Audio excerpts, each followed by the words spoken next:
Here. Garnis. Here. Heller. Here. Johnson. Here. McPeak. Here. Meisenheimer. Here. Walder. Here. Wilson. Here. And York. Thank you. As I don't see, we got sound here? As I don't see a minister in the group, we are going to go ahead and pledge the allegiance and then carry on with the agenda this evening.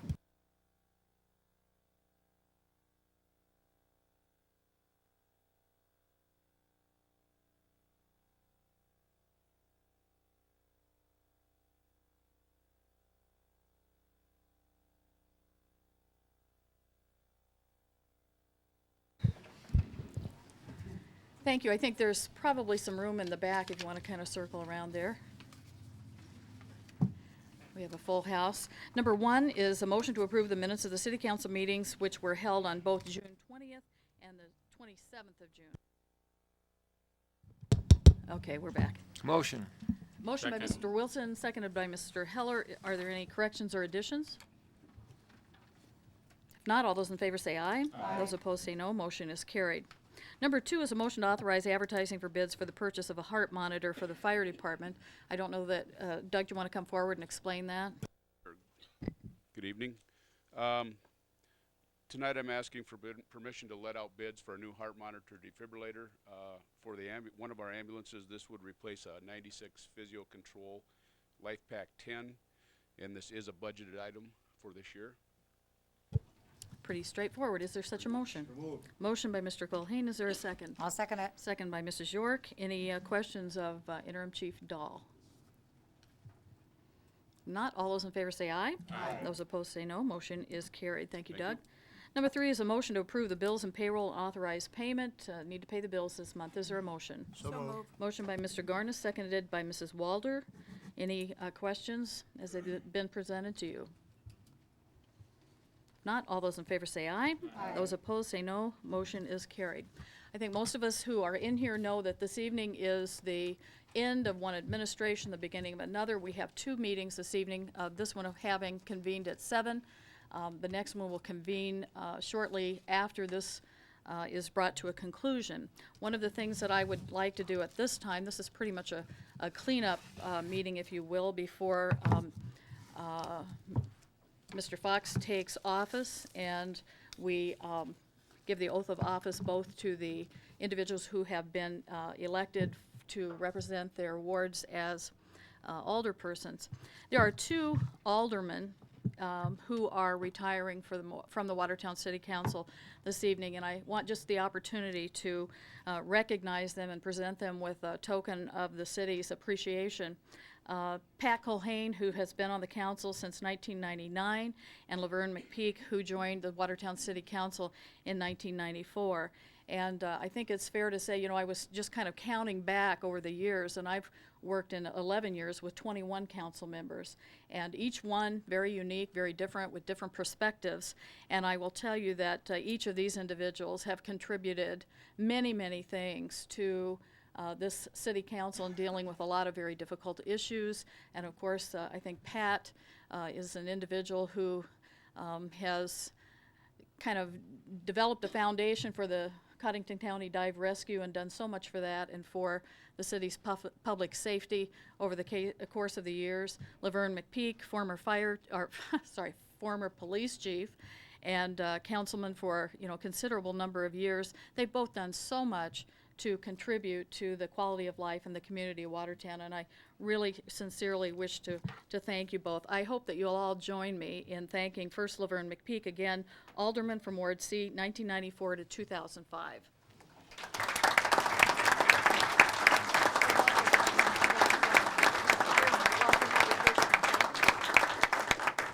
Whoops. If I know Laverne, he'll be fishing before the rest of you are out of the room. And the second recognition, if you will, again, is to Pat Culhane, alderman from Ward A, 1999 to 2005.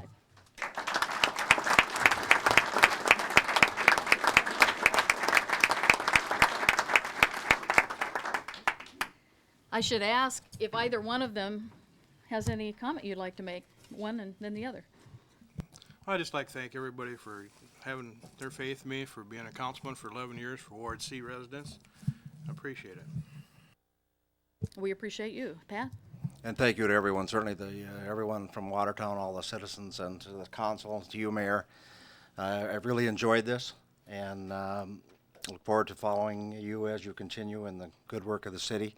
And congratulations, obviously, to the new elected mayor and council people, and those that are still here. But thank you for the opportunity. Thank you, Pat. Any other comments council might like to express at this point?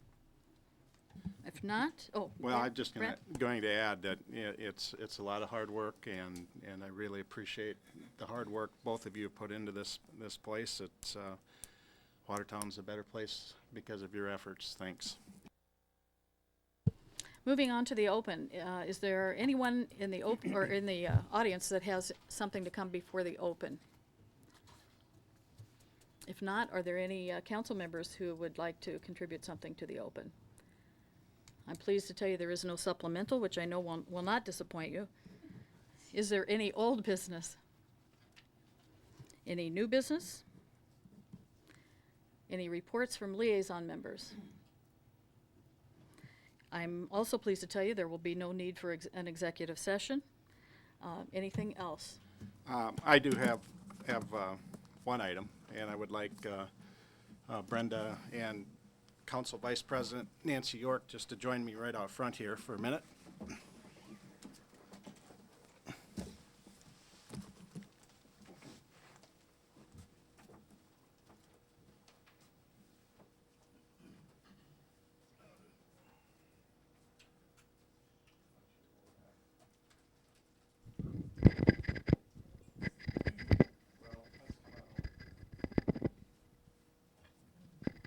Sorry for our backs here.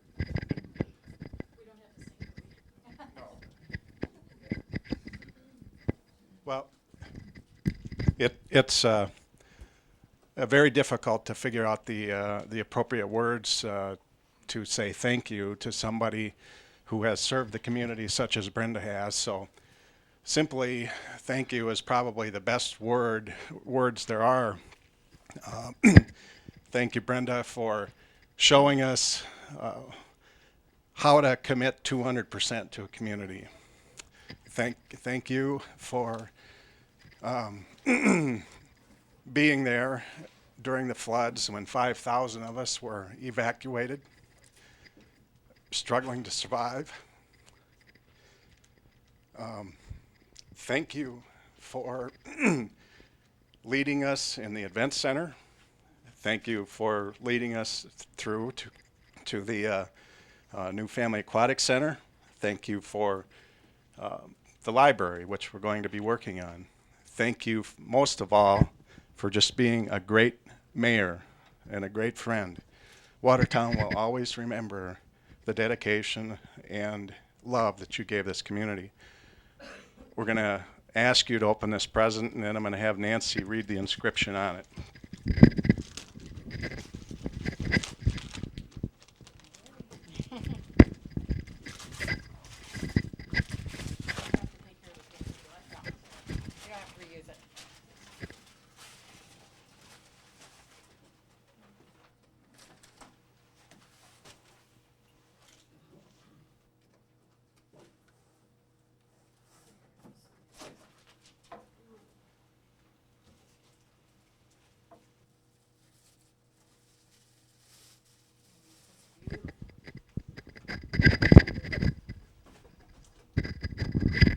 I'm going to take my glasses off. To Brenda S. Barker, 1994 to 2005. You gave us your time, talent, heart, and soul. We truly appreciate your passionate love for our city. Thank you, Brenda.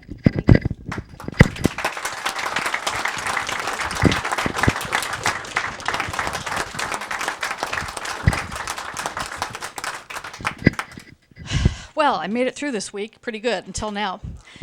Let me just say that I've had the opportunity for 11 years to do something that many people never get the opportunity to do their whole life, and that is to love going to work every single day. In all of the 11 years, there wasn't a single day that I wasn't just absolutely honored and pleased and excited to represent the city of Watertown in some of the toughest times we've ever had, and in some of those that maybe weren't quite as tough. First of all, because my family allowed me to do that. And all of you who are serving, those of you, and Paul will find this out, it doesn't work unless your family is supportive and behind you. That, you know, they're kind of the unsung heroes in all of this. The rest of it has to do with a staff, and so often I think that the people in Watertown very often aren't as aware as maybe they should be about the quality of people that serve this community. I'm talking about the staff. We have incredible staff. They are incredibly professional, incredibly talented, and so often what looks easy to the public, by the time it gets to the public, has not been easy at all, and it's because of the hard work of a lot of the people that are in this room. And then the council, and I mentioned, you know, 21 council members have come and gone. Each and every one of them, a totally different independent type person with a different perspective. And of course, the job as mayor is to kind of wind that together in a way that, you know, we're able to progress and to move forward and do the things that the community wishes for us to do. I just want to say thank you. It's been an incredible journey for me, something in the middle of my life I didn't expect to ever have happen. I've enjoyed it. I'm so proud of the things we were able to do, and now it's time to move on. So thank you to the staff. Thank you to my family. I love you dearly. Thank you to the council members. I'll miss you all. Good luck, Paul, and everyone who serves. I look forward to the years ahead.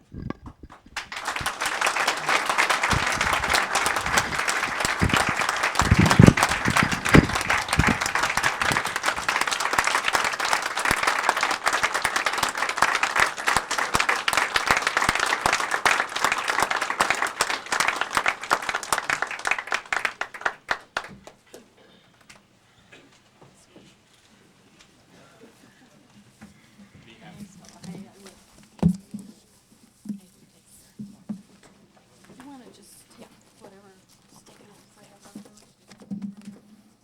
Says Brad's.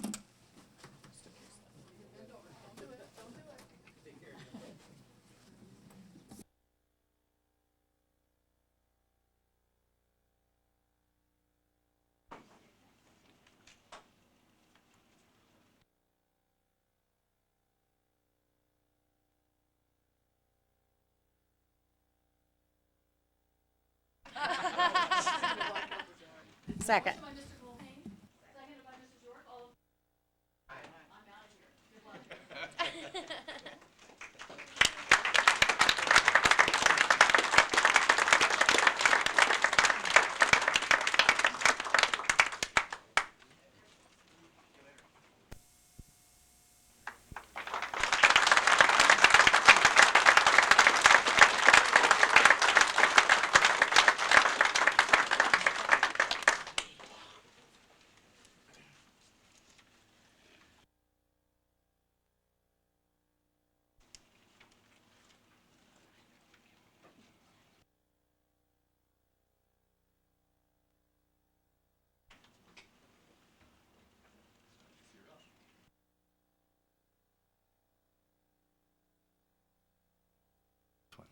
Next one.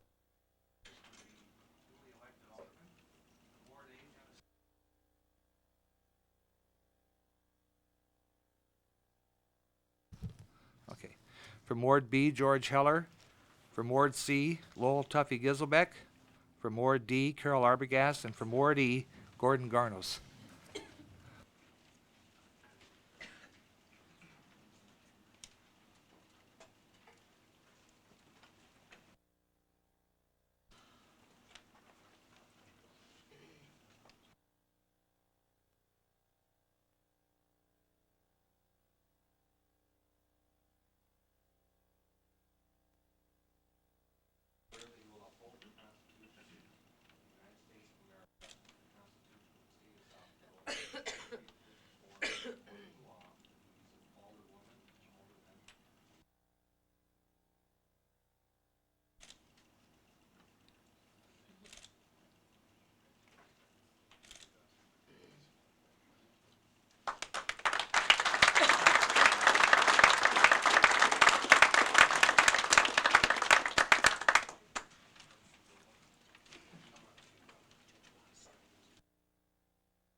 Okay, the next item on the agenda is the election of the officers. First of all will be council president. We'll call for nominations. I'd like to nominate Brad Johnson. I'll second that. Okay, Brad Johnson, nominated and seconded. Are there any other nominations? I move that the nomination cease. Nominations cease. All in favor? Aye. All opposed? Congratulations, Brad. Next, we have nominations for council vice president. I'd like to nominate Nancy York as council vice president. I'll second that. Seconded by Brad. All in favor? Aye. Okay, congratulations, Nancy. Next, we'll have the appointment of department heads, and that's something I'd like to continue on to July 18th. And also the appointment of the boards and commissions until July the 18th. Next, I'll have Tracy address us with the approval of standing council policies. Tracy? Thank you, Mr. Mayor. Each year in July, when the new council convenes, they, in recent years, have approved some standing policies designating the Watertown Public Opinion as the official city newspaper. That's something that we're required to do each year by law. It also authorizes the finance officer and department heads to complete various tasks, really in order to expedite city business as much as possible, including such things as opening bids on behalf of the mayor and council, and tabulating those bids for presentation to the council, scheduling various types of public hearings that are necessary to come before the council, rather than bringing the hearing to the council simply for the purpose of scheduling them. It also authorizes the mayor to approve travel expenses for city staff and officials up to $2,000. In addition, it authorizes the finance officer to expend city funds for relatively routine minor items that require earlier payment than the normal bill paying process would allow, such things as postage, freight, sales tax remittances that we make to the state, and so forth. You've got a list of those things in your packet. The policy also calls for council authorization for attendance at the National League of Cities annual conference for the mayor and the council president and vice president, as well as the finance officer and attorney, and for the finance officer to attend the National Government Finance Officers Conference. And I have been attending that GFOA conference in several of the recent years.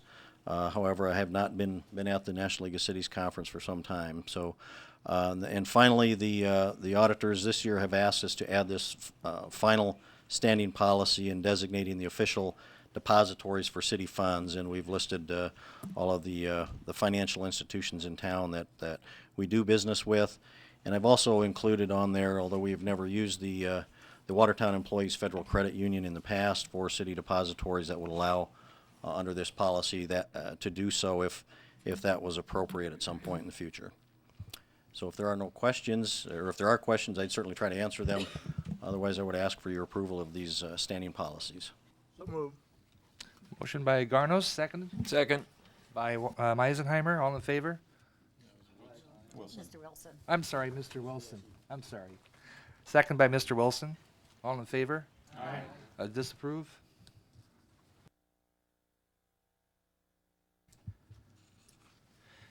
Next, we'll have consideration of bids for the construction of the Upper Big Sioux River Watershed Concrete Project, and Mr. Williams will address the council about that project.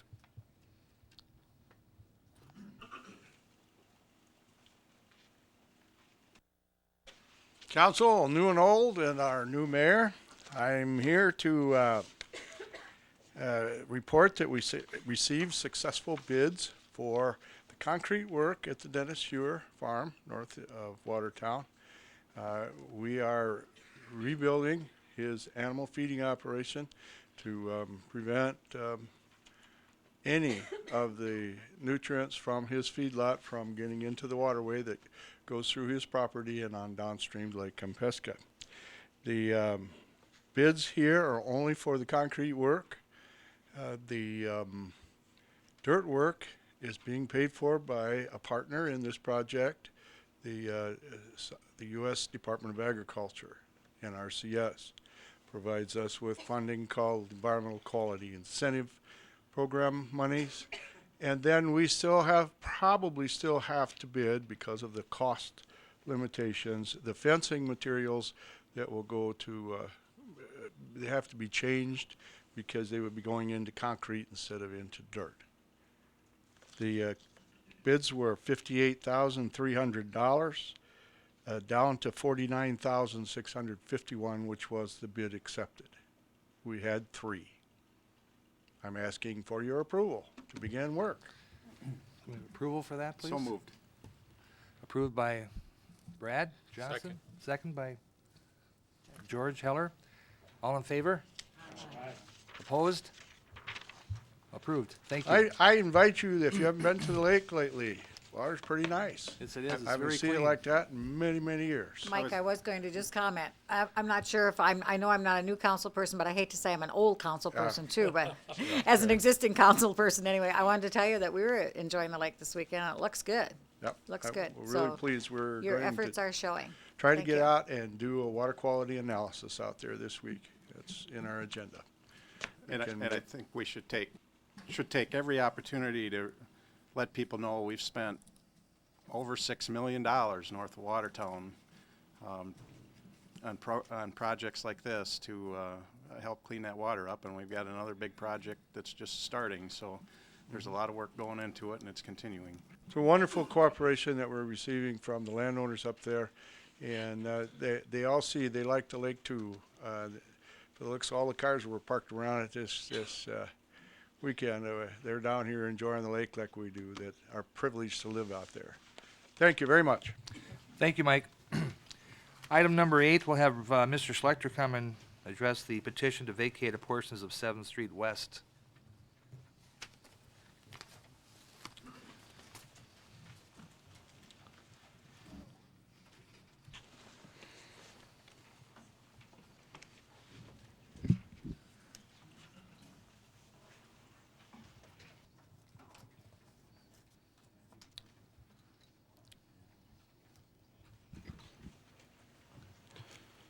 Thank you and good evening, Mayor Fox and members of the council. First item, we've got actually several planning and zoning issues on the agenda tonight, kind of conveniently placed in order. But the first is to discuss a petition to vacate portions of 7th Street West and Burlington Northern Drive in Burlington Northern Addition. And with the help of our aerial photography and our geographic information system, we can show you here my understanding of the petition of the streets that are requested for vacation. This being 7th Street West in the blue, that portion of which is requested for vacation. The red is Burlington Northern Drive, that portion of which anyway that is being requested for vacation. This public hearing for vacation was public notice in our Watertown Public Opinion as required by state statute on June 17th and the 24th. The petitioners bring this request. The petitioners are Watertown Co-op Elevator and Burlington Northern Santa Fe Railway Company. I would like to note that this issue was also heard in a public hearing of the Plan Commission on June 23rd. And I have placed on the desks prior to this meeting a slightly revised resolution number 05-30 to reflect the June 23rd Plan Commission recommendation. And if you can locate that on your desk, you'll see that toward the center of the page, the issue being addressed there is we have utilities, whether it be private utilities or sanitary sewer that the city is operating and maintaining. It might be a water system, all of which are located in a portion of the areas to be vacated. That we found that the easiest way to deal with this issue and with the cooperation and buy-in from the petitioners, that we would maintain easements in the exact areas that are being requested for vacation. So that is the change that's been reflected in the center of the page in the revised resolution number 05-30.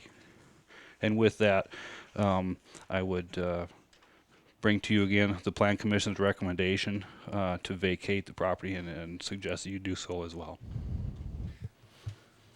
Thank you. we have to open it for a public hearing, so now we'll have a public hearing on that issue. Does anyone come before us to address that issue? Please step forward. If not, we'll close the public hearing. Next, we'll go to council action for the petition to vacate. Can we have a motion, please? So moved. So moved by Mr. Giselbeck and seconded. Second. Seconded by Al Eisenheimer. All in favor? Aye.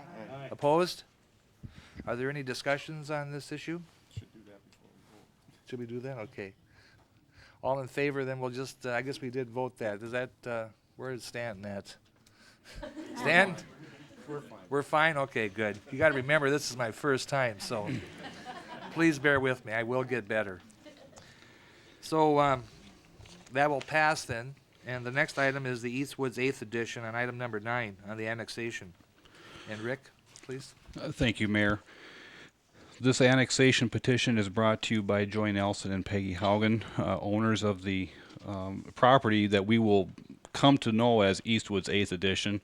We reference it as such, not to insult anyone's intelligence. Sometimes we do get things out of order, but to make life easy, we are going to reference the Eastwoods plat that I'll bring up here shortly, and first get a motion to carry or an annexation of the property, and then we're going to plat that. What that does is provide us the ability to plat it as a city.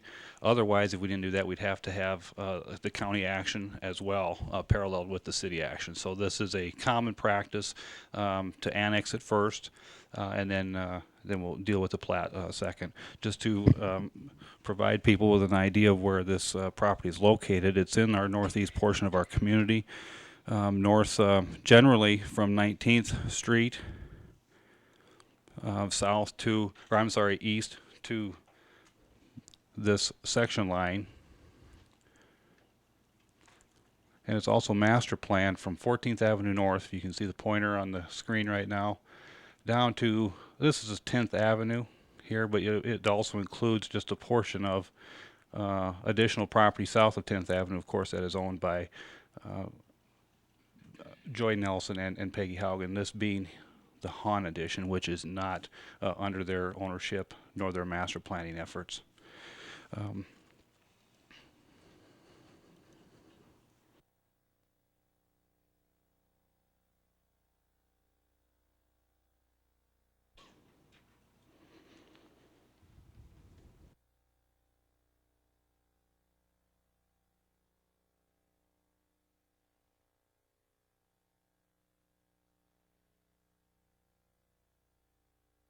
I apologize. I thought I had brought this up. Sorry for the delay here.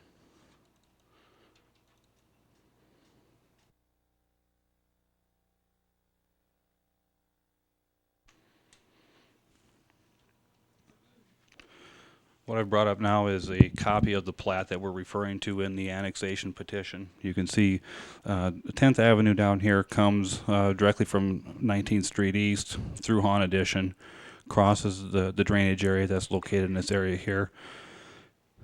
You can see 12th Avenue is an extension of 23rd Street that actually connects to 14th Avenue North. Some really unique street patterns here, not your typical grid system, so that's why there might, an avenue actually becomes a street in some occasions, or the numbers change.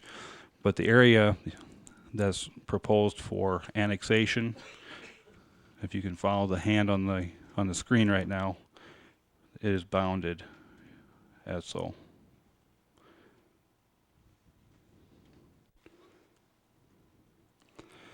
The request for annexation also carries with it a request for zoning designation, which is R1, single family residential, which is in conformance with the master plan for the area.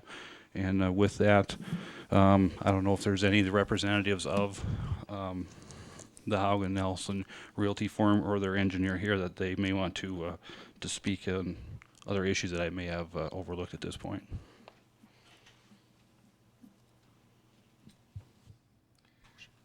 Are you ready for us then, Rick, then? Okay. Yeah, I would, if there's no one else here to speak to that issue, I would recommend and request a motion to provide for the annexation as recommended by the Plan Commission in their June 23rd meeting. Does the council have any questions in regards to that annexation? Make a motion to approve the annexation. Motion by Mr. Johnson, seconded. I'll second it. Second by Mrs. Walder. No discussion, please?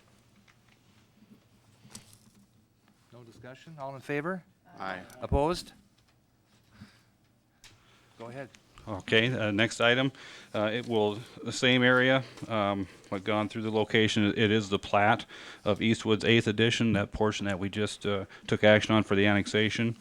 We are anticipating some slight revisions to the plat that was included in your agenda packet.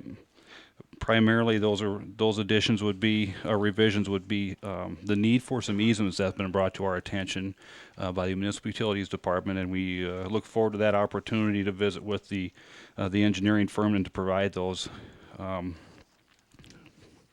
Also, we have requested that, we've learned a lesson recently on Cherry Drive. We got a drainage area coming down there, and we've asked for a reevaluation of the drainage in the back lot areas, and we would like to see that to ensure that we have adequate easement areas. That helps the Planning and Zoning Department to help the customers at our building permits counter to properly locate and elevate the homes adjacent to those easement areas to provide for that 100-year runoff event. So we would like to see an approval then contingent upon that, and the flexibility then to adjust the easements as necessary. If right now the easements are very likely shown as 10 feet on each side of that property line for a total width of 20 feet. If the need for the conveyance area for the 100-year event starts exceeding 20 feet, that's when we're going to need to adjust that and ask for your authority and flexibility for us to make those changes with the developer's engineer. We would also then need approval contingent upon receipt of a letter of assurance. And again, a letter of assurance is typical of a platting action that's submitted by the developer to the City of Watertown, establishing the responsibility for the construction of the associated infrastructure. In this instance, it would include the construction of 12th Avenue North within the platted area, Redwood Drive, any storm sewer infrastructure. I don't think there is any on this particular street, but sanitary sewer, most certainly. Those are the types of issues that we will see covered in the letter of assurance. So with those three conditions, I would recommend and request your approval. May we have a motion, please? So moved. So moved by Mr. Heller, seconded I'll second it. by Mrs. York. Any discussion? If not, all in favor, aye. Aye. Opposed? Passed.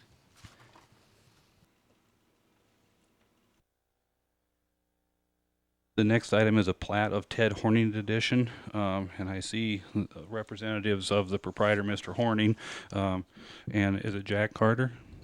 Carr, close. Jack Carr. Mr. Jack Carr is also a representative. They are both here this evening to discuss the plat of Ted Horning addition to the City of Watertown. This is actually a replat of existing properties, and maybe if I could, I'll refer to our aerial photography to locate you. It's generally speaking, and very quickly, I guess it is located just south of Morningside Park.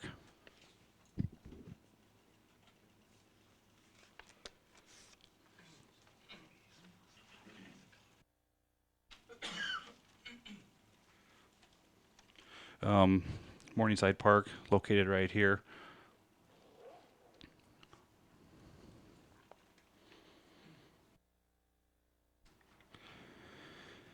The area being replatted.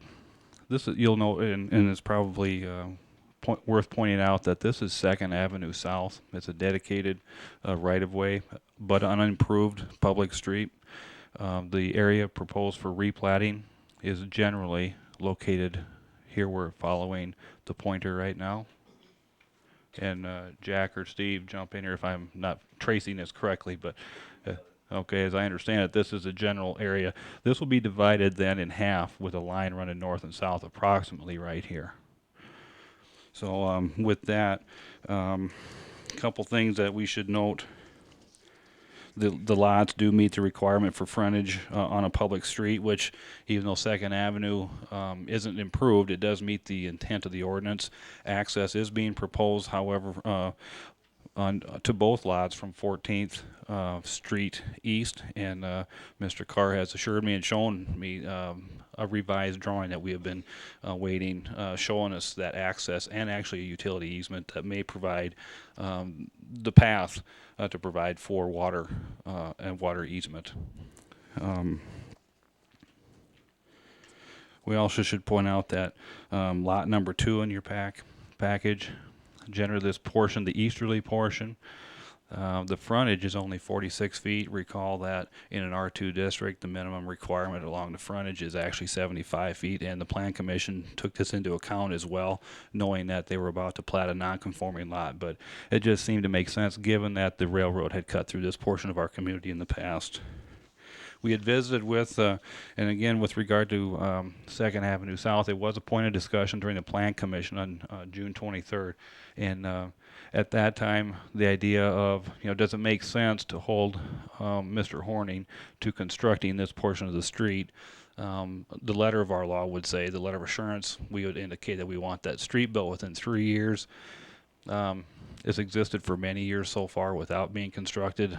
There's really no indication that the street would be improved in that time frame, but we have suggested at the city staff level that we address this issue by requesting of Mr. Horning a waiver of right to protest form that would indicate his willingness to participate in a street assessment project if in fact it is ever declared necessary by this board. And until that happens, no street construction or sidewalk construction in that area would occur. So Mr. Horning, Mr. Carr, if you have additional points, that would conclude my discussion, I believe.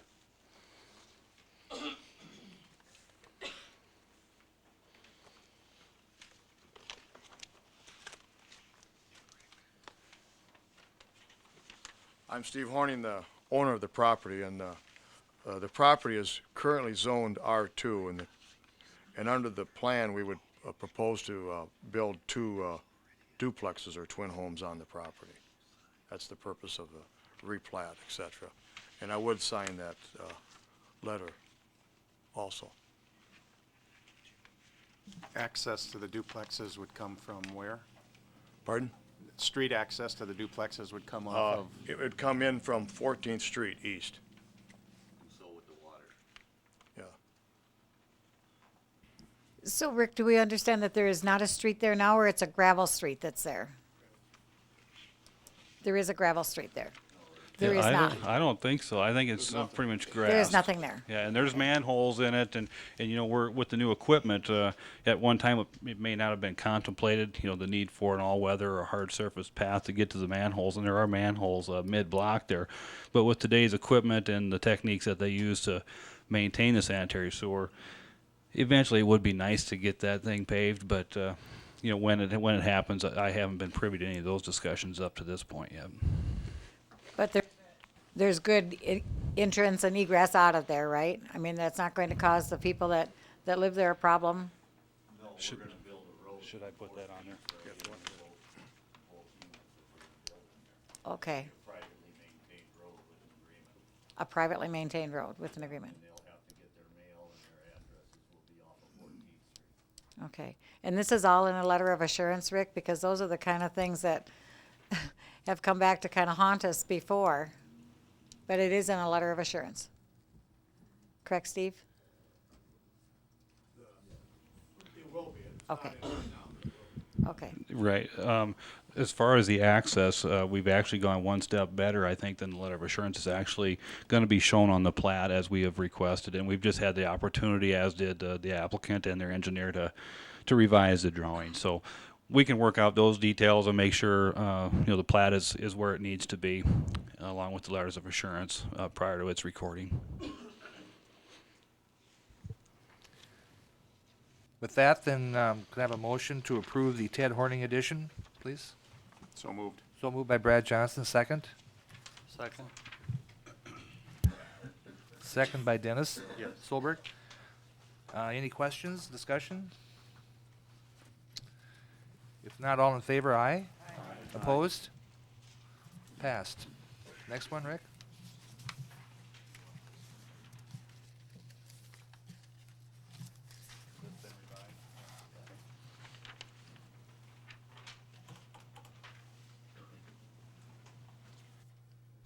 The next issue before us, Mayor and Council, is Ted Horning's second edition. Again, the owners include Steve Horning and the representative Jack Carr are here.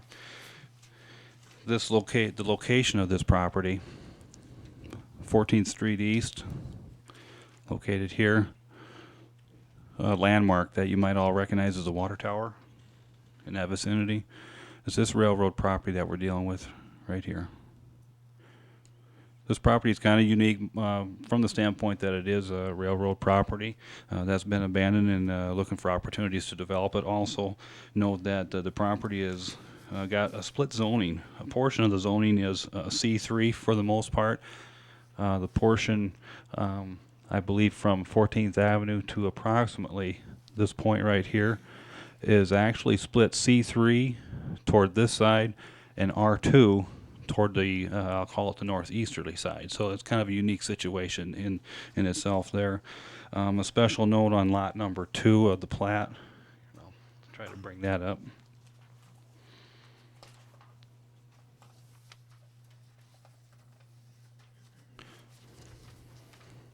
Lot number 2 of the plat meets the requirements for the R2 district, but not for the C3, and that was accounted for in the Plan Commission's recommendation to approve the plat.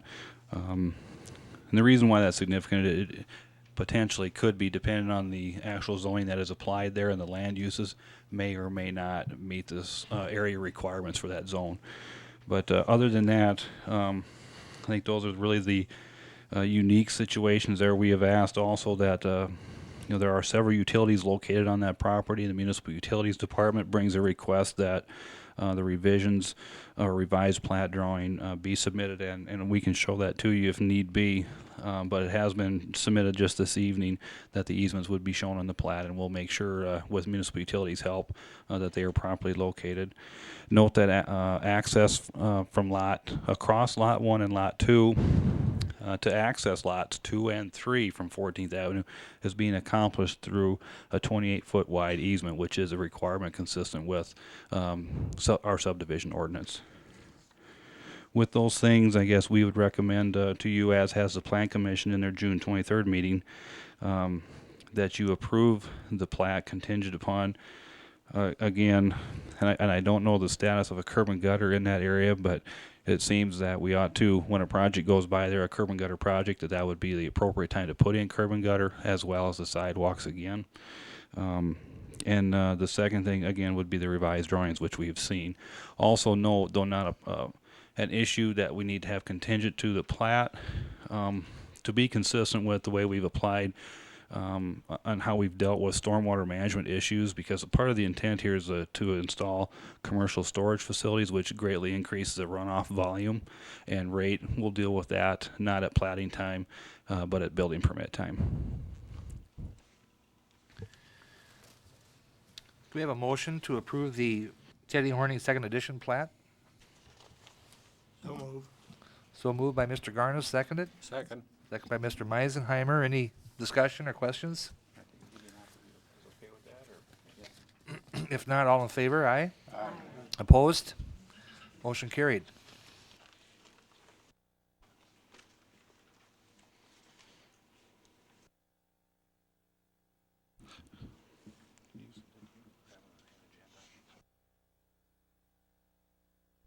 Mayor, are we at plat of Lot 1, Block 1, Gulfview Estates? I've missed. Okay. I'm sorry, we are in the Gulfview Estates. I've misplaced my agenda. That's why I asked. That's okay. Thank you.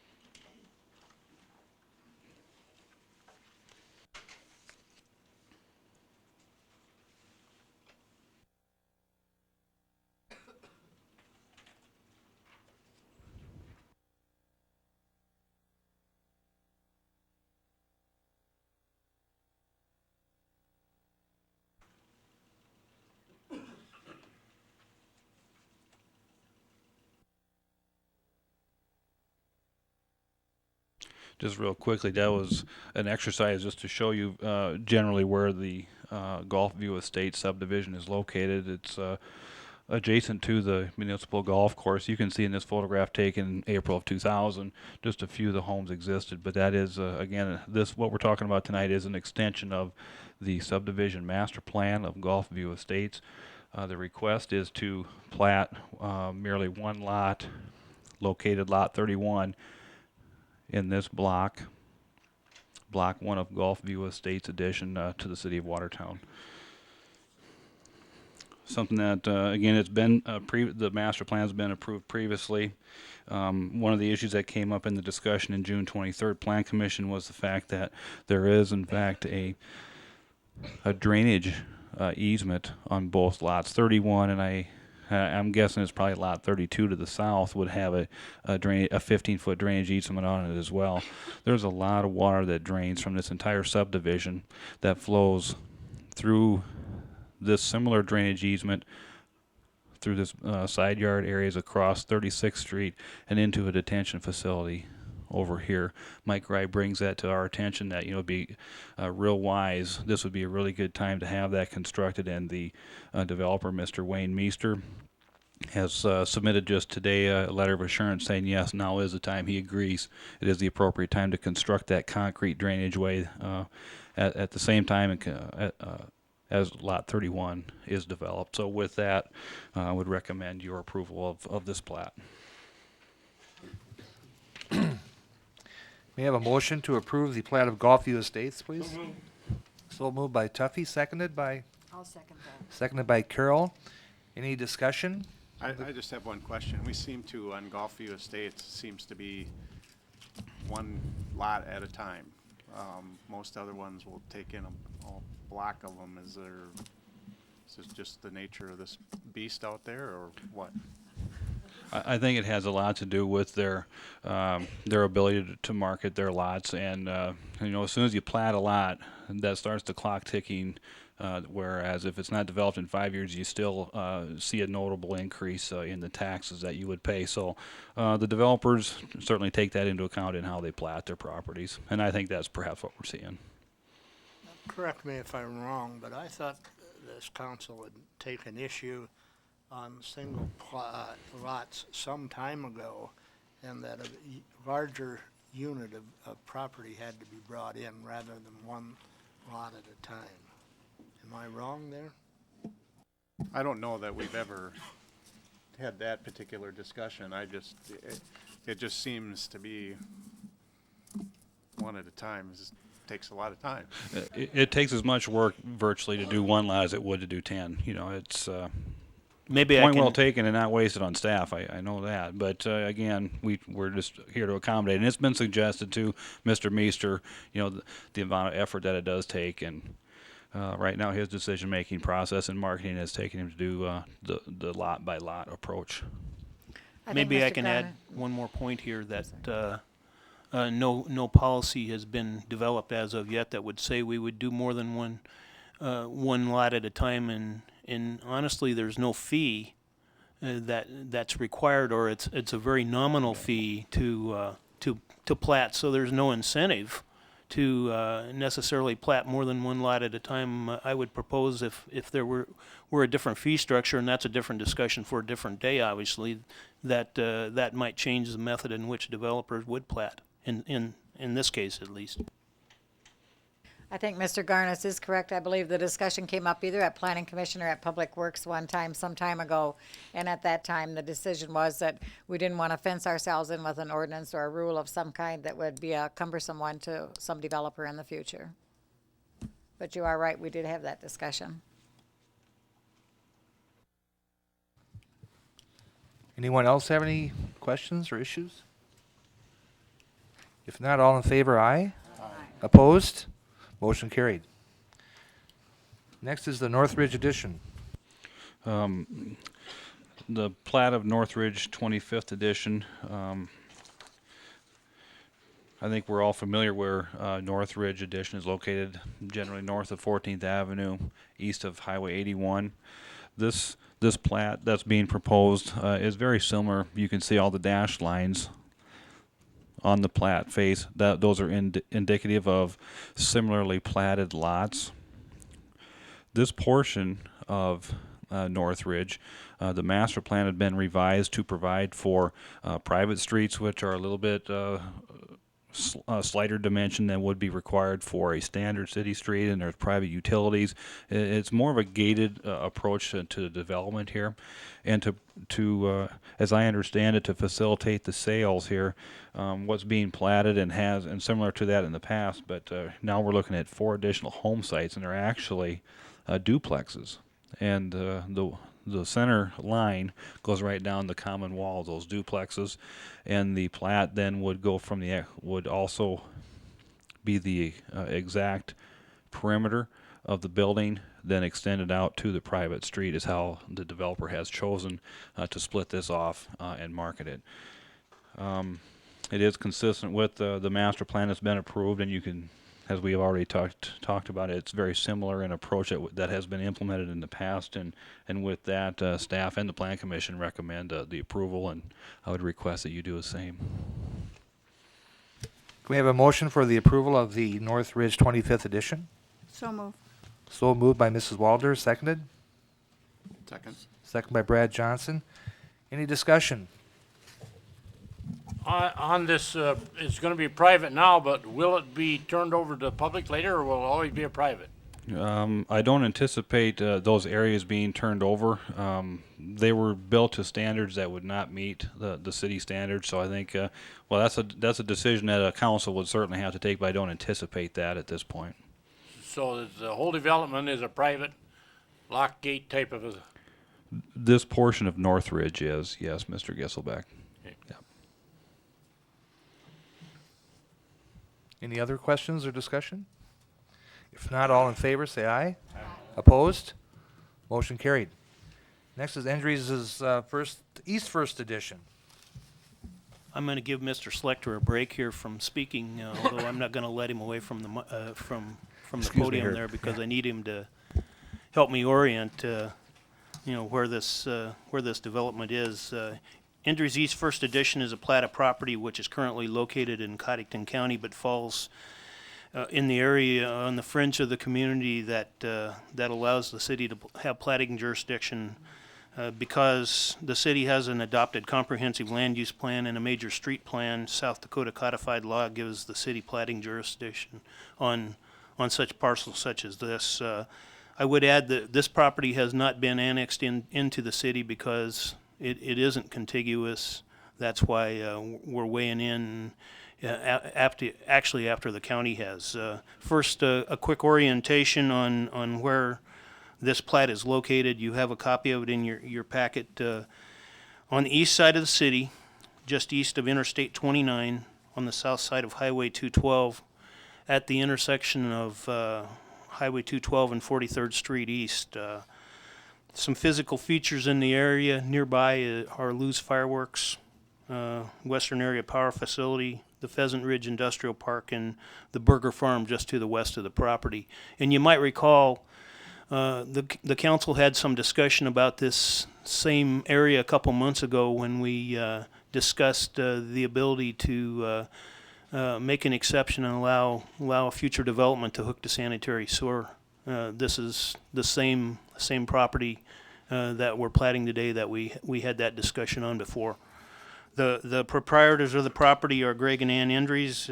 They're represented by Mr. Rodney DeYoung of Austin Engineering. The purpose of this plat is to facilitate a potential land purchase associated with Lot 4, which is approximately a 10.4 acre parcel of property.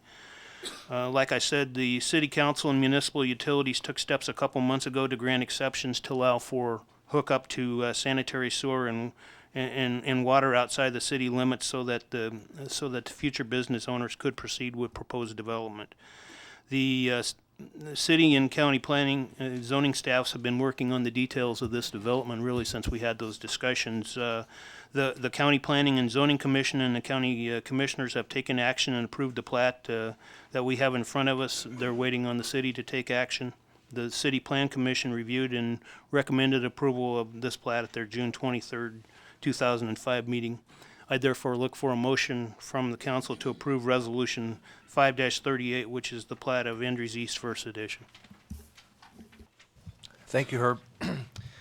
Can we have a motion for the approval of the Andrews East First Edition? Motion. Motion by Mr. Meisenheimer, seconded? Second. Seconded by George. Any discussion? If not, all in favor say aye. Aye. Opposed? Motion carried. Let's see. Shane, you're the... Thank you, Rich. Good evening, Council. Mayor Fox. In your packets, you should have change order number 2 handouts for our North Maple Storm Sewer project. As you can see, the contractor needed to bring in additional pit run material, bedding rock, and crushed concrete to stabilize our trench. The good news is that we should see very little additional material for the remainder of the project, as they are at the intersection of 5th Avenue and Maple. In addition, there were 2 sanitary sewer service lines that only needed minor adjustments for a total cost of $200. And finally, the last item was a deduct of $3,600, as the water main on 4th Avenue didn't need to be adjusted. It was lower than we anticipated. I would look for a motion to approve change order number 2 as outlined for an increase of $288.75, and this comes with approval from the Public Works Committee.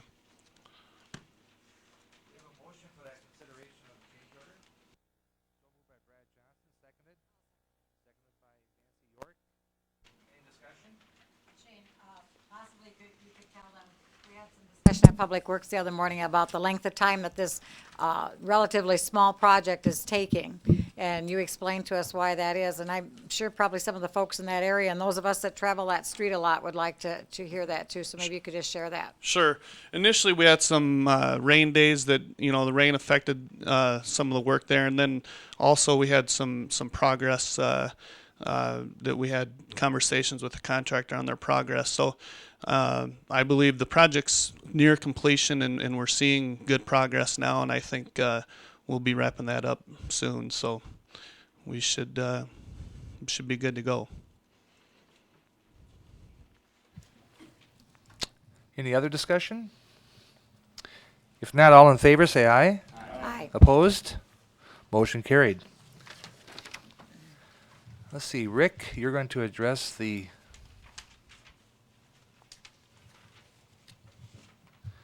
application for the transfer of the retail liquor license. Mr. Fox will do it. Oh, Mr. Fox, sorry. I presume I can. Mayor, thank you. You told me the wrong person, Stan. No, I perhaps did misspeak. The application for transfer was heard by the Plan Commission, and I confess I don't know whether or not it's been configured on the overhead that I got up to move for just a moment ago, but we could certainly show you its space in the universe. But it's to give you folks some geographic orientation. If you're familiar with where the new Super Walmart Center is, this property is going to be located just a little north and a little east.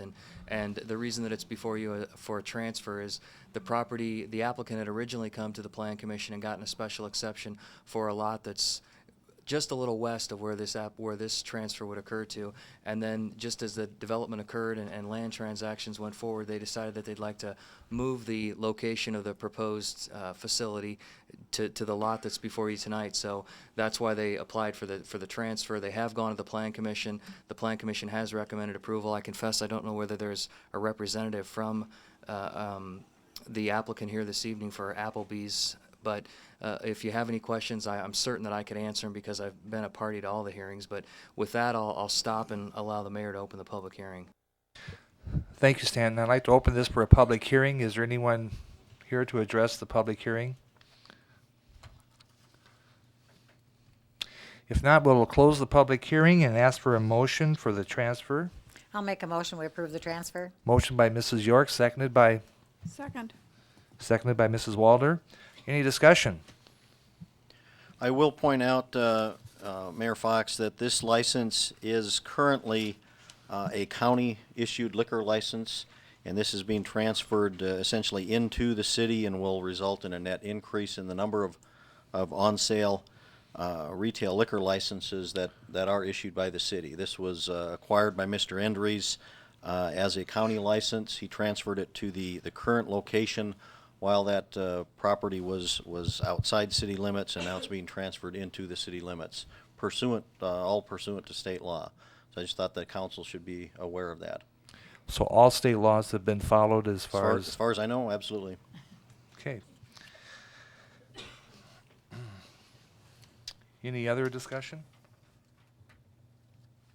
All in favor say aye. Aye. Opposed? Motion carried.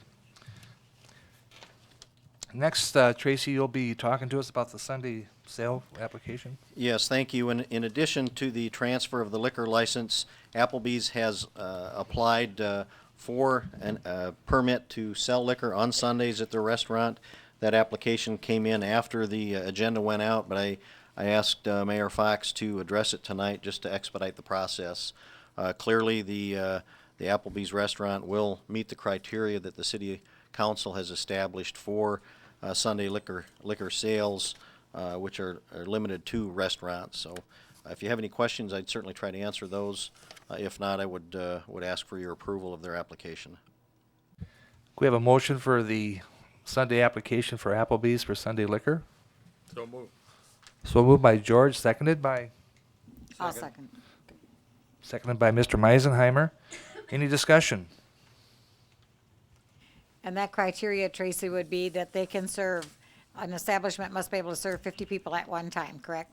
And That's certainly correct. Applebee's can meet that, so, From a fixed kitchen, that's correct. from a fixed kitchen. Any other discussion? If not, all in favor say aye.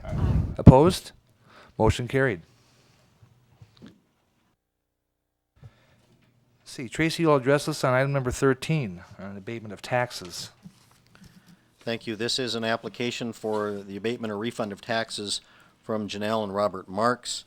And it does come with the approval or recommendation for approval from Russ Ronke, the County Director of Equalization. You can see that the amount being requested is $969.45. Could we have a motion to approve the abatement or refund of taxes for Mr. and Mrs. Marks? So moved. First motion by Tuffy Giselbeck, seconded. Second. Seconded by Brad Johnson. In discussion? If not, all in favor say aye. Opposed? Motion carried. Let's see, Captain Haig, you're going to address us on the memorandum of understanding.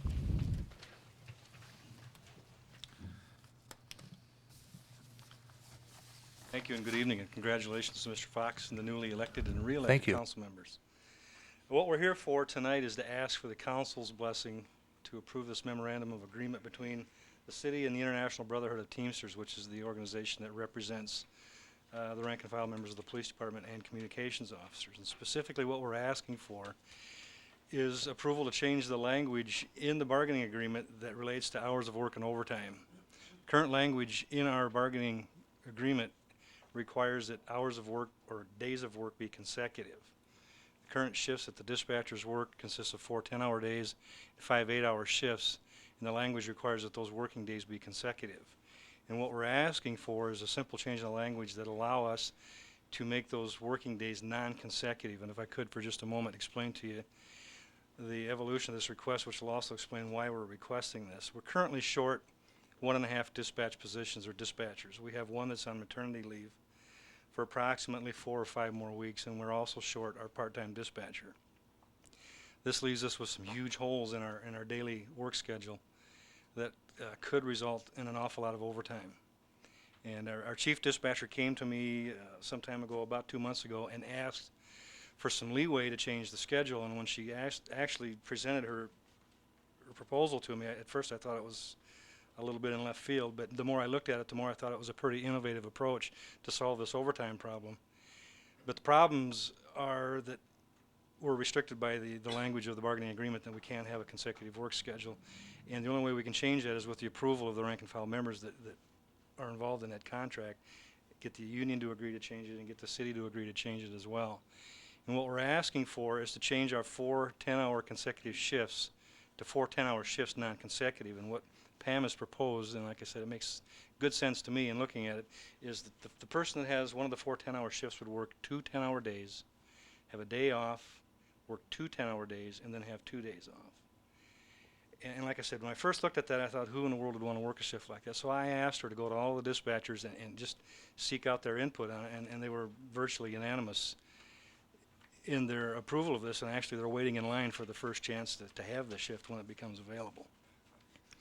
And what this does is give us, at least for 4 days a week, one more body for 2 more hours per day to cover these shortages that we're faced with because of the maternity leave and the fact that we've lost our part-time employees. So it will help hold back on a lot of overtime.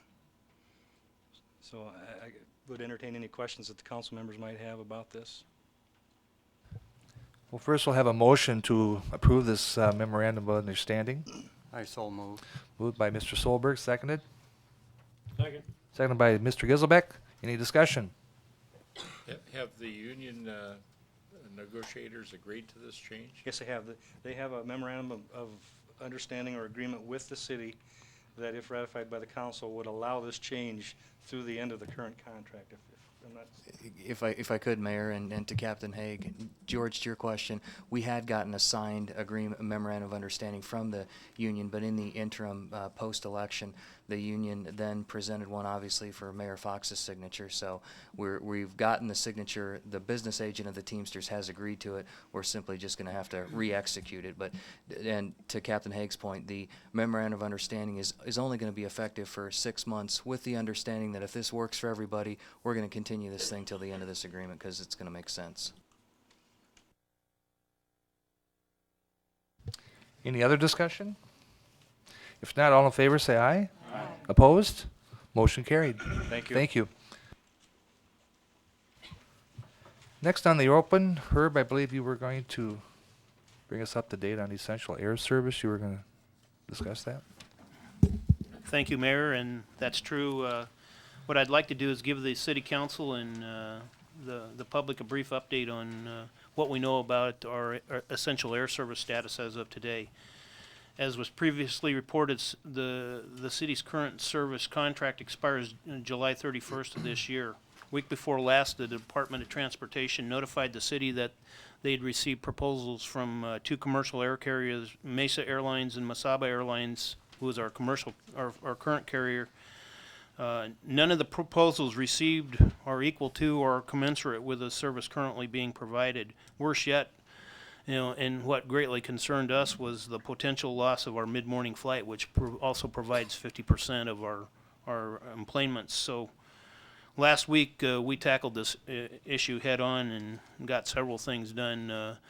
Held a meeting amongst ourselves with the Chamber of Commerce, Focus Watertown, and city staff to determine who we needed to talk to and what we needed to do. We then conducted a teleconference with the congressional delegation to solicit their support at the federal level, since this is a federal issue, and to also hopefully request an extension of time to deal with the issue. In conjunction with the City Council, we authored a letter to the Department of Transportation voicing the city's concerns about the proposals presented. We requested that the DOT consider rejecting the proposals received, and also requested a meeting to further discuss the issue with them. I've provided you a copy of that letter at your desktops. I would also mention that the Chamber, Focus Watertown, and local businesses intend to write their own letters, if they haven't already done it, to the Department of Transportation, voicing their concern about where we're potentially headed with our air service. Lastly, I contacted Northwest Airlines, who is Mesaba's parent company, to discuss the issue with them and to request a follow-on meeting. You have a copy of a letter that we received on Friday from the congressional delegation voicing their support for Watertown's concerns related to the Essential Air Service issue. And in that letter, they requested that the Department of Transportation grant a 30-day extension to allow the city to have adequate time to address the issue. We expect to get additional information either from the congressional delegation or the Department of Transportation this week. If we don't hear from them, we'll be calling them. And lastly, we're assuming that sometime late next week, we'll also have a meeting either here in Minneapolis with Northwest Airlines to discuss this issue with them. So with that, that's my update. I'll be glad to try to answer any questions you might have. Thank you, Herb. Anyone have any questions in regards to this? We're pretty confident that they'll grant us the extension because of the fact that we were just in such a short time period before the decision had to be made and having a changeover in our mayor's position. So we're looking forward to working with them on keeping our essential air service going. The next item on the open that I would like to discuss with the council is that as most of you know, during the recent campaign, I spoke repeatedly about the issue of sidewalks and specifically disagreed with the council's decision to require residents living within 2 blocks of McKinley School to install sidewalks. As this council knows, in October of last year, the McKinley School area residents were notified by the city they had until this month to install sidewalks on their own, or they could be installed by the city and paid for by special assessment. Tonight I request the council to reconsider this decision. Accordingly, I request a motion that the issue of the sidewalk installation around McKinley School be referred to the next Public Works Committee meeting to discuss alternatives to the council's previous decision, with a recommendation to be brought back before this council at its July 18th meeting. I recognize the Public Works Committee might simply reaffirm the council's previous decision, but I believe I had to have this discussion occur, and so I'd ask for your motion to allow this to happen. For discussion purposes right now, I'll make that motion.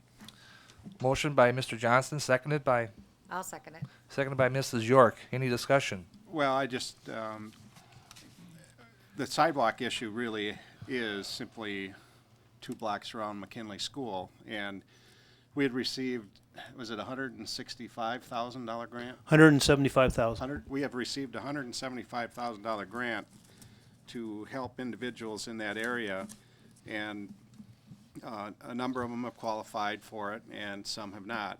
I would think that the Public Works Committee, the issues would be simply we continue on as it is, or the city steps up and pays for the remainder of the project. I don't know what the cost of that might be. Do you have any idea off the top of your head, Herb, or no? We'd have to investigate that. And the other option would be we simply give the $175,000 back and not do anything, which I don't think would be the best thing to do. But I think those are the options. Tuffy got us into this trouble when he was on the council the first time, and the whole reason that he brought it up was for the safety of the children in the neighborhood. You know, and perhaps this is a case where the council would make the decision to step up and do the grant. But I would think that if we did it in this case, that we might be reluctant to do it in any other school or any other area, if it's going to be solely, you know, our responsibility to do it. I just also, excuse me, ahead. Tiffy, I just also had one comment, and that's the matter of the ADA. That's the American Disabilities Act, and that supersedes anything that this council is going to do. If we turn this grant money back, and then next year at this time, there's a disabled child up there that goes to the ADA and says, I have no way to get to school, then automatically everybody puts in their sidewalks without the assistance of that grant. So the grant will be gone after we say it's gone. I personally have no strong feelings one way or another what we do over there in the McKinley School District. I'm all for all the safety of the children. If the folks don't want it, that's okay, but just as long as that understanding is there, that can happen at any moment. That's what happened up in the northeast part of town just a few years ago when there was a disabled child that needed the sidewalks to transport themselves back and forth to the middle school. ADA ordered all those folks to put in their sidewalks. No questions asked, nothing to do with the council. So just so that understanding is there right from the very beginning, that you may be, you know, this may be coming back to bite you without the assistance of the grant in, who knows, 6 months, 2 years, whatever, whenever the situation might occur. So just another thing to keep in mind before we make that decision. And I'd love to have any of you call me that has, I'm on the Public Works Commission, so anybody that has an idea, just let me know. and I came back to defend myself. The thing about it is, the amount of kids that do, that they say walk at McKinley School are not that many. But if I had a grandchild there, I'd haul them too. I'd go down and haul them and make sure that they got to school. And if we ever get somebody run over or something happen to them, boy, as a city, we'd be amiss. I mean, it would be, we'd no more be the rising star. We'd be way down low. And so, if we've got a grant money, one way or another, we need to put sidewalks in. That's all there is to it. On 4th Avenue, when they rebuilt it there were areas there that you couldn't put a sidewalk in, no way. But they did. And it looks nice. And we can do it again. Well, and that's the other part of the whole ordinance, I think, that was misunderstood. We never had the intention of cutting down trees or anything. We're gonna work with any property owner to go around trees, to put it in the location. I mean, it's not that difficult to put a little bit of a curve in the sidewalk, and we had always had the intention of making this as property owner friendly as possible. Brad, you said that there's some people that qualify and some that don't. Can you explain that to me?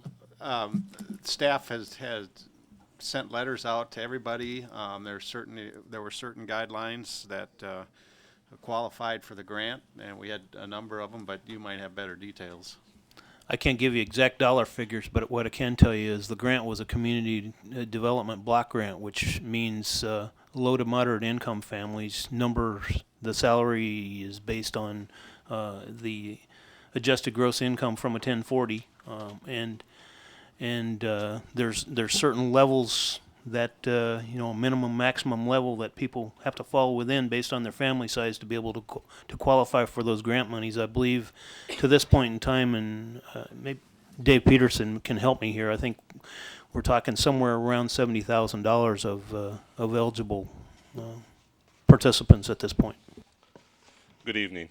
I believe the figure was about 76,000 of the dollars would be committed under those that applied for the grant and were grant eligible.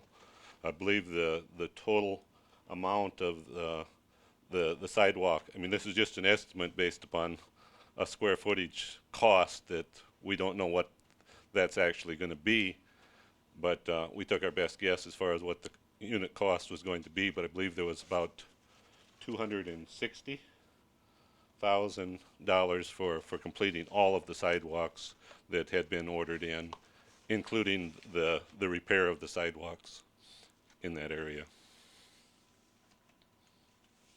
So we'd be looking at about $180,000 from the city if we were to say we were going to pay the difference, and then we would still have close to 90-some thousand left. That, I mean, originally we were going to spend the money in that neighborhood, see how far it went, and then expand out from there to see if we could accommodate some other areas with it. So, we could end up spending part of the grant. I don't know if you can spend part and give part back, or because I don't know that the city's going to step up and pay 100% of everything if we're going to keep going out to try and spend $170,000 of grant money. Yeah, I believe we could probably spend part of it and return part of it.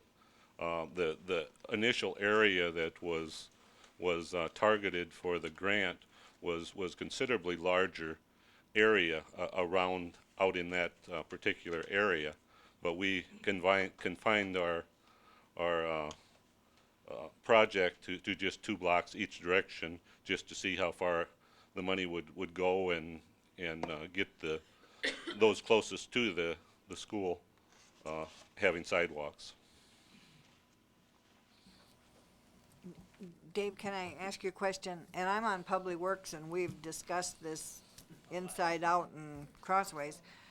And I want the people to realize that the sidewalk, there's 2 sidewalk issues, or there was. It's citywide sidewalk issue, and then the 2 blocks around McKinley School, which is $170,000. Now, when we were discussing the income that people could qualify for, refresh my memory, did the city decide the income, or was that state decided? That was a state-driven Was it decision. state? It has to be 100%. If a person is eligible for the grant money, then they have to have 100% participation. It can be divvied down further to engender additional participation. Okay, you answered my question, thanks. And the income levels that were used are income levels that we had to abide by as far as what the state considers low to moderate income. Thanks. Well, one other thing I think we should consider, we're basically running out of time. You know, eventually the state's gonna say, you know, either, you know, use it or send it back. You know, we put this thing off 3 years, 4 years. How long you been off the council? 4 years. And we messed with it for 2 or 3 years before that. You know, to delay and delay and delay and delay, you know, doesn't serve anybody's purpose. Either we're going to get it done or we're not going to get it done. One of the things that Brad mentioned is that the city should pay or could pay 100% of all of that sidewalk thing around there, and that, you know, that's just not going to set right with me. I just don't think that the residents of a whole city have to contribute for somebody sidewalk who doesn't want them in the first place. If they don't want them, they don't want them. Let's get it done with. I have a question. This one of the residents in the McKinley area was opposing sidewalks, not because of the the sidewalks themselves, but he complained about curb and gutter. If we were going to do it right, the entire project should be done curb and gutter and sidewalks. If we go ahead with just the sidewalks, what does this do for the future curb and gutter projects? We do take that into consideration when we're looking at the alignment of the location of the sidewalk and also the elevation of the sidewalk. We try to do the best we can to anticipate what the future street with curb and gutter may be, you know, on each individual block. So we have no guarantees, you know, that everything is going to fit exactly, but we do take that into consideration when we're looking at them. Is this a 50-50 match then on the sidewalks to the qualified resident? Nope, it's 100%. If an individual if the individual qualifies for the funding and then the neighbor doesn't, and he doesn't want to put in their sidewalk, can the grant money be used for piecemealing? It can't. Well, it can be used for I believe the question was whether we could use it on one lot and not have the neighbor put the sidewalk in next door if they weren't qualified. I mean, I don't think there's anything in the grant that says it has to be a continuous sidewalk. It just says that it has to be used for low to moderate income residents. I might point out, though, that under state law, the city council does have authority to order in sidewalks, and that was the whole idea behind this project when the city council ordered it in last September, is that you can order in sidewalk or order the repair of sidewalks at you know, at the point in time you determine that to be necessary, and that's authorized by codified law.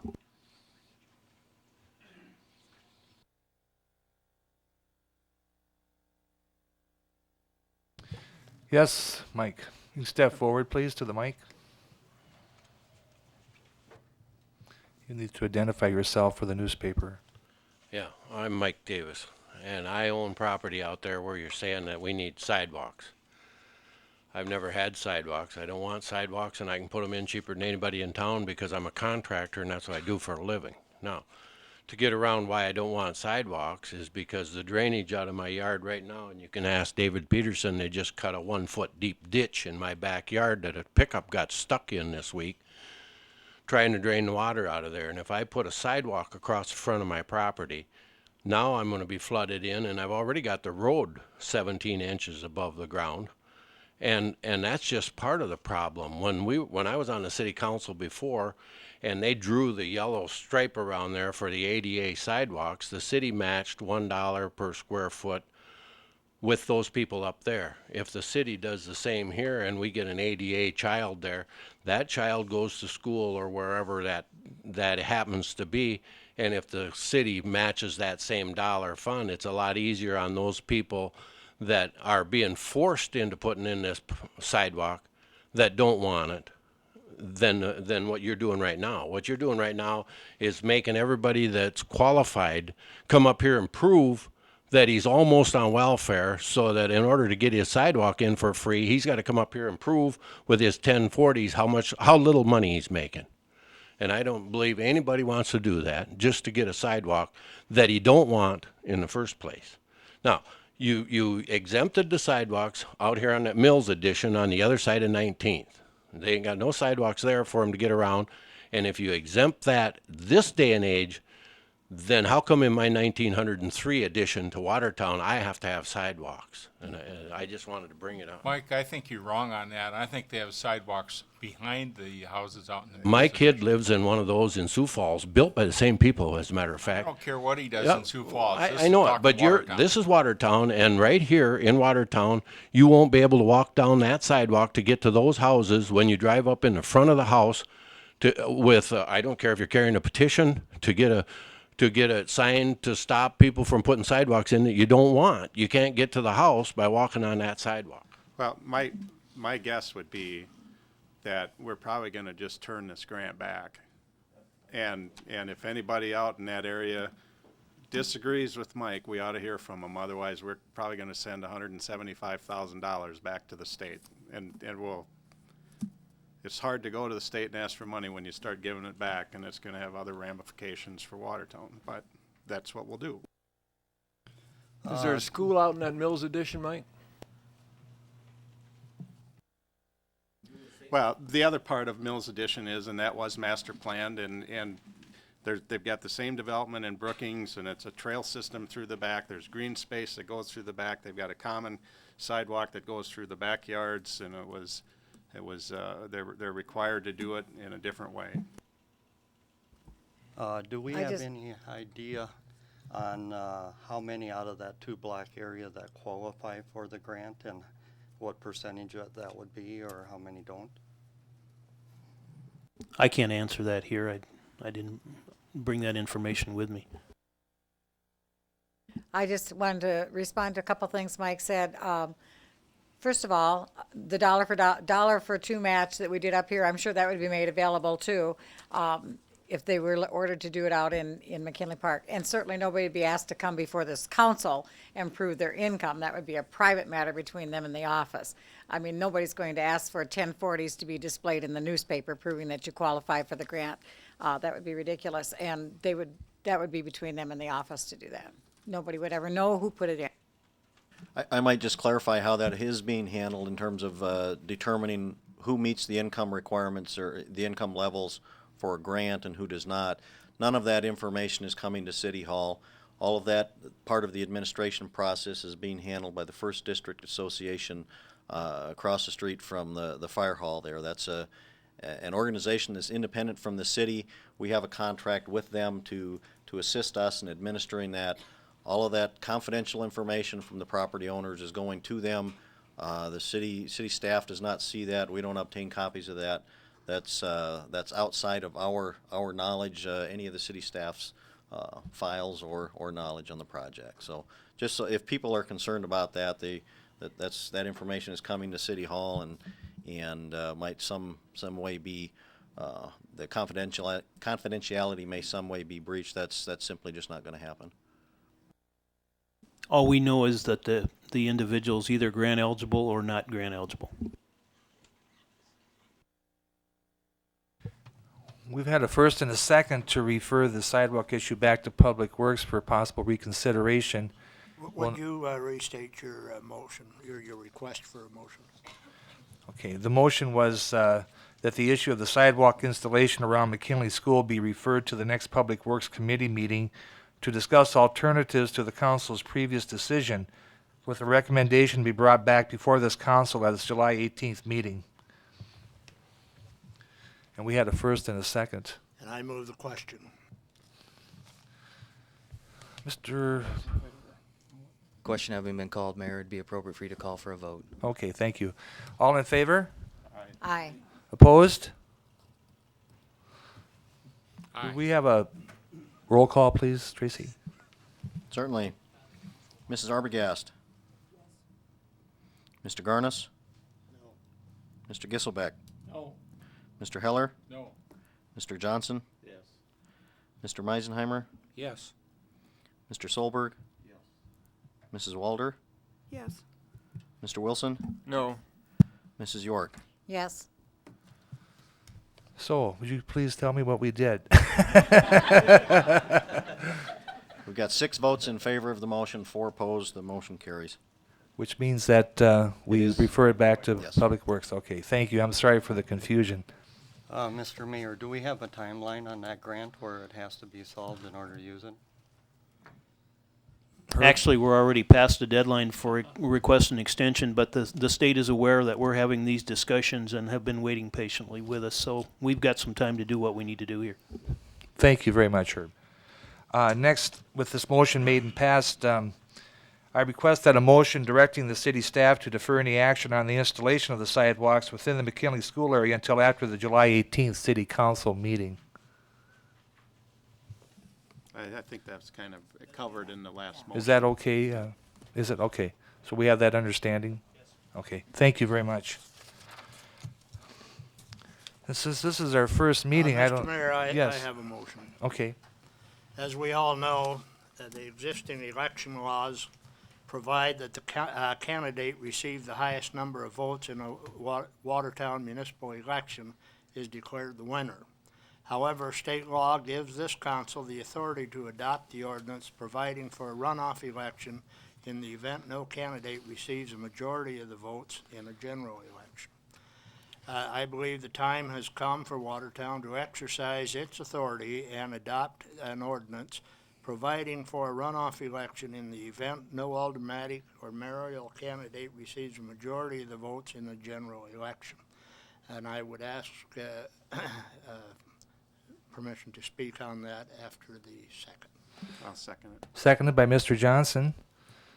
Discussion?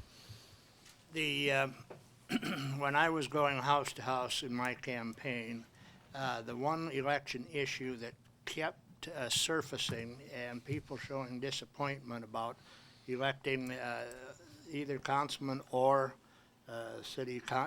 or the mayor by plurality.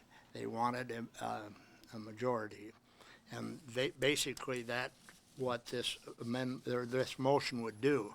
I therefore move that the city attorney prepare an ordinance consistent with SDACL 9-13-25, providing for a secondary election in accordance with South Dakota Codified Law 92613 to 91327.1 inclusive, to be brought before this council for first reading as soon as possible. Okay, anyone else? Okay, all in favor, say aye. Aye. Opposed? Motion carried. Thank you very much, Gordy. I didn't mean to stop you. Any other open business? I have just one item. I noticed in the paper the other day that there were a couple of billboards that were approved at the county level along Interstate 29. This council had passed a moratorium on billboards within the city as of until we had an opportunity to discuss a sign ordinance, which has been in development for a couple of years, and I also have an opportunity for you to become familiar with it. And we do have the ability to enforce city ordinances within a mile of the city limits, but I don't know if that would apply to this type of thing. the moratorium was Right. adopted by resolution, so Okay. the territorial jurisdiction, although we do have the authority under state statute to enforce the ordinances and resolutions that relate to the public health, safety, and welfare of the community. So to the extent you would think the resolution imposing a sign on off-premise outdoor advertising is such a resolution, I can certainly make the case for you folks. Do you believe when you adopted the resolution that the purpose of imposing the moratorium was to promote the public health, safety, and welfare of the city of Watertown? If you do, territorial jurisdiction would allow us to extend that within 1 mile of the corporate limits. Yeah, I don't know if that was the reason that we did that initially. I think it was to try and head off exactly what this is, which is an effort to circumvent the ordinance. And I don't know that we can stop it or even should. I would just express my disappointment that this was allowed to happen, and I would ask the county commissioners in the future to help us out in this effort, because we are trying to have a discussion within the community about what we want our community to look like in the future. And right now, when you come in from the south, all you see is about 20 billboards right in a row, and you can't even tell what kind of community we have when you look to the right.